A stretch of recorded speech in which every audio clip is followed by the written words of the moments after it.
السلام عليكم، كنتمنى تكونوا كلكم بخير على خير ومرحبا بكم في قناه كويزين تيتيما. اول حاجه رمضان مبارك سعيد وكل عام وانتم بالف خير. اليوم ان شاء الله غادي نشارك معكم الطبيله ديالي المتواضعه ديال اول نهار في رمضان، وصفات لي سهله وبسيطه وكتوجد في وقت قصير. بلا ما نطول عليكم نخليكم مع لا فيديو. اول حاجه بالنسبه للحريره غندير الحريره، فالحريره كله طريقته كله كيفاش كيدير ليها.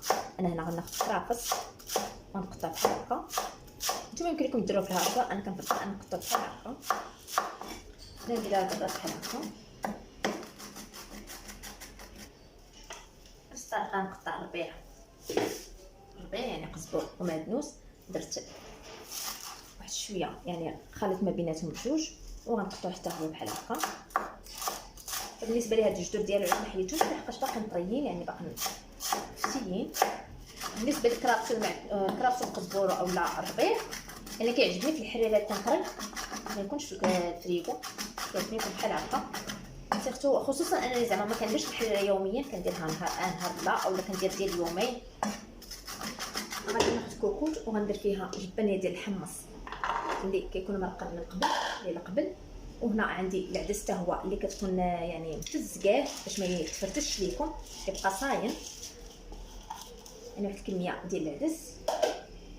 وهنا كيف ما كتشوفوا غنحط مطيشه خضر بحال هكا، يعني ما غنحكم حتى حاجه، واحد بصيله صغيره. وهنا ديك الكميه ديال الكرافس والربيع، يعني قزبر ومعدنوس درت واحد الكميه.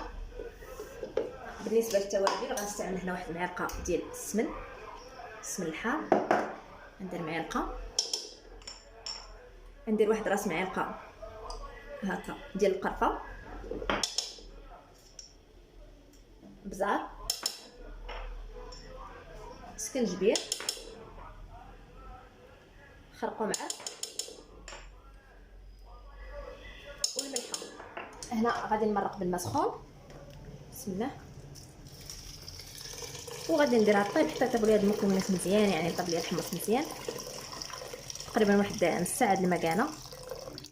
فهنا من بعد ما كندير رد الحريره كطيب، هنا غنمشي مباشره باش نوجد معكم الحشوات ديال لي سيجار. غنعمر لي سيجار بثلاثه ديال الحشوات اللي كتجي لذيذه بزاف. بالنسبه للحشوه الاولى فاستعملت هنا لي شاركوتري يعني مع الفرماج، اي نوع ديال لي شاركوتري عندكم اولا لي دند كيجيو بنانين بزاف.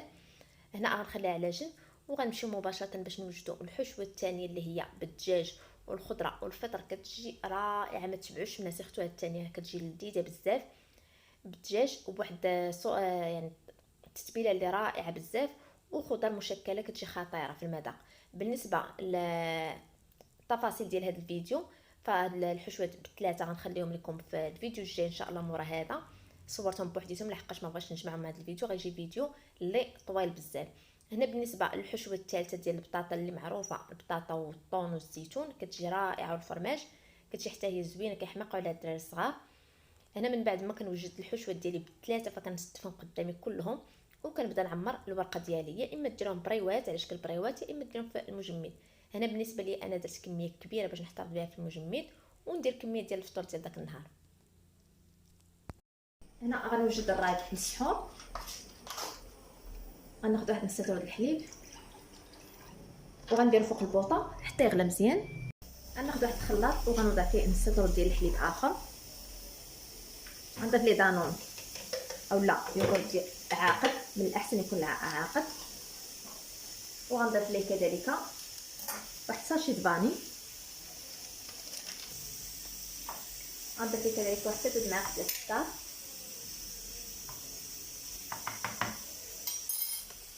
غادي نطحن هاد المكونات مزيان. من بعد غنجيب داك الحليب اللي فيضت وغنضيفو ليه،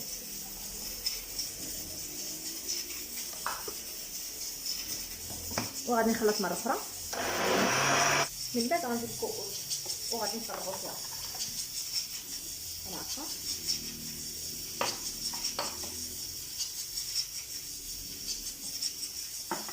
ثم الكؤوس ديالهم كبار ولا صغار لكم الاختيار، انا هنا غنديرهم شويه كبيرين. غادي نستفاد الكيسان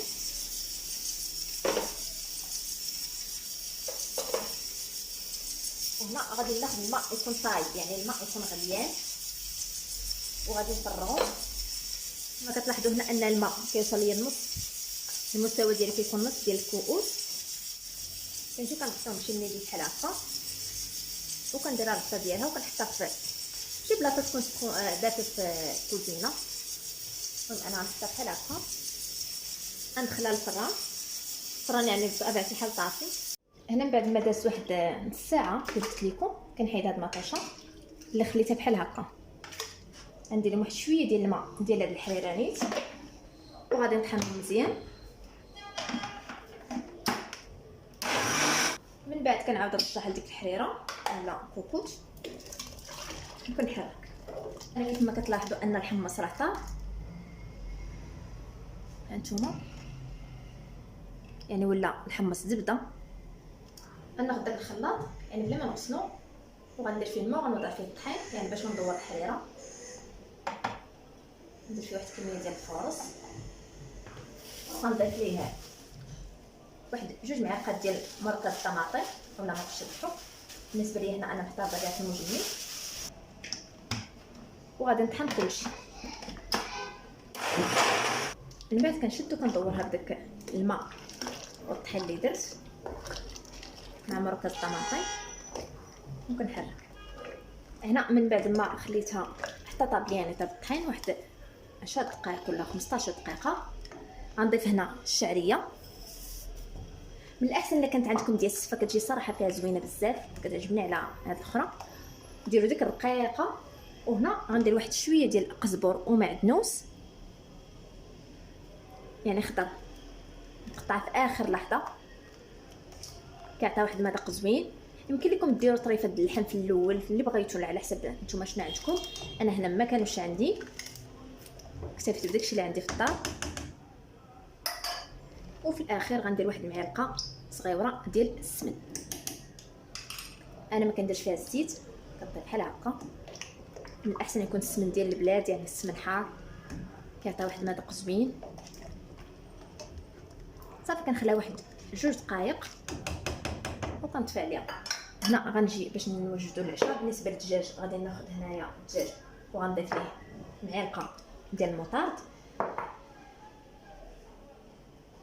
واحد يوغورت طبيعي يعني مسوس علبه كامله. غنضيف الملحه وهنا ابزار. هنا عندي الزعتر غنحكم باليديه وغندير واحد المعلقه صغيره ديال الصوجه، عصير الحامض. عندي هنا واحد 5 فصوص ديال الثومه نحكم، واحد قياس معلقه ديال العطريه ديال الدجاج وغادي نخلط هاد المكونات مزيان مع بعضياتهم بحال هكا. ما نديرش الزيت باش الدجاج يتشرب ديك الشرميله اللي فيها ولا الشرموره اللي فيه. غنخليه بحال هكا مرقد على الاقل واحد ساعه بالمكانه. اقل حاجه الا كان من الاحسن ديما تبيتوا هادشي في الليل بحال هادشي ديروا بالليل من الاحسن. ما كنتوش واش يعني شفتوا الفيديو او لا يلاه طاحت لكم في بالكم على الاقل واحد ساعه المكانه مرقد بحال هكا. غنشارك معكم واحد التحليه اللي سهله بزاف. هنا غادي ناخذ اطرود الحليب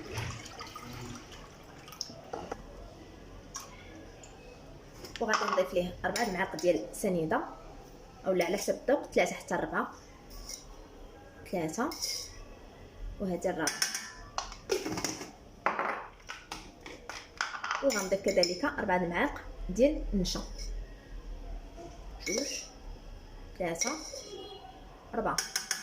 عندي واحد 2 ديال الساشيات ديال الفاني.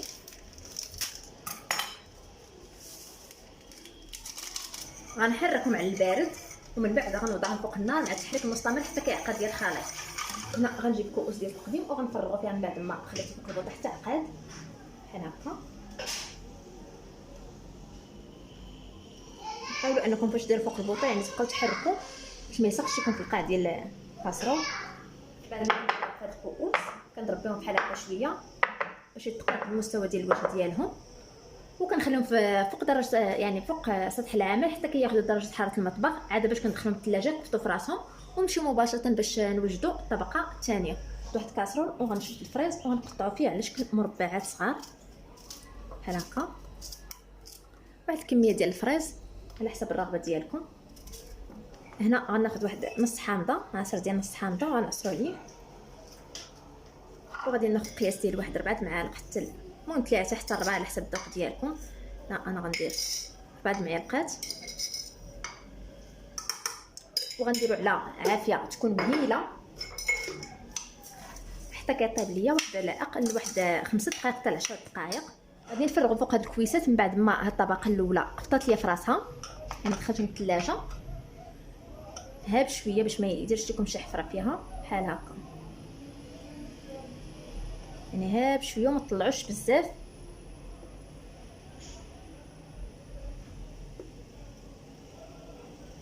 بحال هكا نرجعهم من الثلاجه دابا. يمكن لكم طيبوهم نتوما في الفران اولا طيبوهم اولا تقليوهم في الزيت اللي بغيتو. انا هنا غندهنوهم بالزبده وغندخلهم للاير فراير اولا القلايه الهوائيه بحال هكا.